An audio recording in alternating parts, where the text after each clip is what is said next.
Bonjour tout le monde, donc aujourd'hui on se retrouve tout simplement pour vous dire le résultat. Voilà, donc comme vous vous doutez très bien par rapport aux commentaires, tout ça, c'est celui-ci qui a remporté le plus de voix. Voilà, et c'est clairement celui-ci. Donc effectivement, pour certains qui avaient peur, il est foncé, mais on va l'éclaircir et du coup, vous allez voir comment. Donc maintenant je vais vous révéler le calendrier que j'ai choisi, tout simplement, c'est-à-dire que vous avez choisi la thématique et moi je vais choisir finalement comment on appelle, le style du calendrier. Donc je vous le révèle, c'est tout simplement ma fameuse maisonnette. Donc vous voyez, je ne l'ai pas fini, j'ai mis la semaine à le faire parce que c'est pas évident avec mes horaires. Il ne me reste plus qu'à faire les boîtes qui vont aller dedans. Tout simplement, voilà. Comme ça, je vous révèle ça. Pourquoi? Parce que si vous voulez le faire avec moi, je vais vous mettre le lien de la vidéo pour faire la maisonnette. Tout simplement, le lien. Et comme ça, vous pourrez prendre de l'avance et essayer de le faire. Voilà, tout simplement. Et on fera, je pense, le montage ensemble. C'est-à-dire que ce que je vais coller ici, on va le faire sous forme de vidéo. Voilà. Pas la maisonnette parce qu'il y a déjà un tuto par rapport à ça et il est très bien finalement parce que j'avais un peu peur l'année dernière et tout, mais il est très bien. Donc on va rester sur ce tuto là. Par contre on va le customiser ensemble. Alors vous aviez peur qu'il était trop foncé. Moi je pense que je vais l'éclaircir. Ici je vais mettre du blanc, c'est-à-dire j'ai du papier, des vieux par contre calendriers. Donc vous, faudrait que vous trouviez ça soit ailleurs, soit dans d'autres, ou alors tout simplement de l'imprimer, pourquoi pas, parce que ça c'est quelque chose qu'on peut trouver ailleurs ou même sur le web. C'est en forme de tricot. Voilà, il y avait des vieilles feuilles en forme de tricot, parce que celui-ci, il faut absolument l'éclaircir. Si je le fais tout sombre, en plus, comme j'ai pris de l'avance, je l'ai fait noir. Noir avec celui-ci, comment expliquer, ça va être très foncé. Donc, il y aura les boîtes, de toute façon, ça sera comme ça. Je pense que j'utiliserai aussi des feuilles d'or pour faire ressortir le tout. Feuilles que j'achèterai à Action. Parce que je crois que j'en ai plus, je sais plus. Donc voilà, tout simplement pour essayer de redynamiser le tout. Alors, vous, tant qu'à faire, vous pouvez la faire la maisonnette en blanc.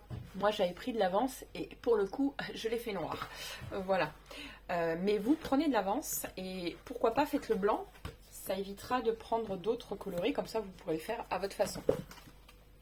Donc voilà, sur ce, je vais vous laisser. Donc je vais vous mettre le lien pour aller faire la maisonnette. Et moi je vais m'atteler, alors je ne sais pas si la vidéo elle sortira dimanche ou lundi honnêtement, parce qu'il faut que j'aille le temps de le faire. C'est pareil, à l'intérieur ici, on va... alors moi j'ai encore ce qu'il faut, j'ai encore des guirlandes de l'année dernière et tout. Mais il me reste aussi des petits personnages, des choses comme ça. Donc honnêtement on va le faire sur le thème un peu polaire, justement du blanc, pour dynamiser le tout. Donc le thème polaire, ça sera sans doute des ours ou des choses comme ça, des petits ours qu'on trouve en déco de Noël ou des choses comme ça. Donc voilà. Après, libre à chacun, si vous préférez faire un intérieur un peu plus nuit, ou voilà, c'est libre à chacun. Vous faites vraiment comme vous le souhaitez. Voilà, ça va être avec mes goûts à moi et surtout avec le noir que j'ai déjà fait. Voilà.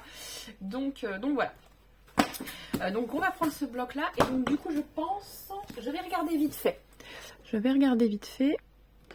Voilà, donc j'en ai retrouvé quelques-unes. Vous voyez, c'est ce qu'on trouve à Action. Mais il y en a plein dedans. Alors acheter des feuilles et des feuilles pour utiliser que le doré, ça m'enquiquine un peu. J'aime pas ça. J'en ai une feuille dorée. Donc je vais essayer de faire avec ce que j'ai. Et parce que je ne pourrais pas faire, il me faudrait des feuilles et des feuilles. Donc non, je vais dynamiser autrement. Ou pourquoi pas remettre un matage blanc, tout simplement, sur le dessus. On va essayer, voilà. Moi, oui, c'est ça aussi, j'ai oublié de vous dire. Alors, mes anciens... Dans mes anciens... Voilà. Alors, dans mes anciens, j'avais celui-ci. Je ne sais pas si vous vous en souvenez, ou pour celles qui ne se scrapent pas depuis longtemps. On avait, fut un temps, celui-ci, que j'avais pris tout simplement en plusieurs exemplaires. Pourquoi? parce qu'on ne pouvait pas faire finalement un calendrier de l'Avent avec ça. Mais les matières, ça reste toujours intéressant tout au long de l'année. Pas forcément au moment de Noël. Donc moi, je sais que j'ai beaucoup utilisé le bois, là, pour faire mes calendriers de l'Avent. Mais vous avez d'autres thématiques, dont le fameux tricot. Vous avez même du poil de bête et tout. Donc je sais qu'il me reste de celui-ci. Mais est-ce que je vais avoir le tricot blanc? Je ne sais pas. Et non, il me reste du tricot, mais pas le tricot blanc. Et non. Mais j'en ai plusieurs, donc je vais regarder. Et sinon, je ferai un matage blanc. Voilà, si ça ne me va pas, je ferai un matage blanc. Donc voilà, mais on va essayer de se servir essentiellement du bloc qui est là. Le but, c'est de se servir que de ça. Et puis voilà, mes idées elles fusent quand même, il n'y a pas de souci. Je vous laisse et je vous dis à très vite pour la customisation du calendrier de l'Avent.